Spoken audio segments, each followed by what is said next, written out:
is affecting China's economy, no doubt. We got the January private, the Caixin survey of factory activity there, Jonas, weaker than expected, much worse than the month of December. So it's in China's interest, no, to cut a deal with us. They're definitely the weaker economy and the one that's more leveraged in some ways than ours and more engineered. And last year, it definitely looked like economic-wise, we were in a stronger position, and possibly so this year, although their stock market, which was doing very badly for the last few years, is now doing okay. So you could argue that they're not in a particularly worse position than we are. Again, they have a lot of power in this because this wasn't, this would have been something that was easy to do maybe 10 or 15 years ago before they got big.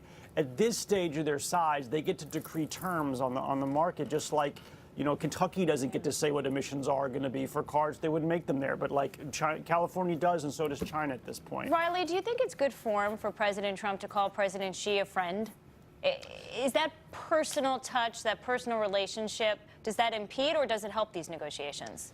I'm sure it doesn't impede the negotiations. One thing that I've definitely heard, though, from the Chinese that I've spoken with on the matter is, they don't necessarily believe that the president is sincere, or they don't necessarily give much credit to it, given the fact that the U.S. continues to escalate tariffs, continues to escalate rhetoric on restricting Chinese investment into the United States, and sort of, they perceive that the United States has this new Cold War mentality.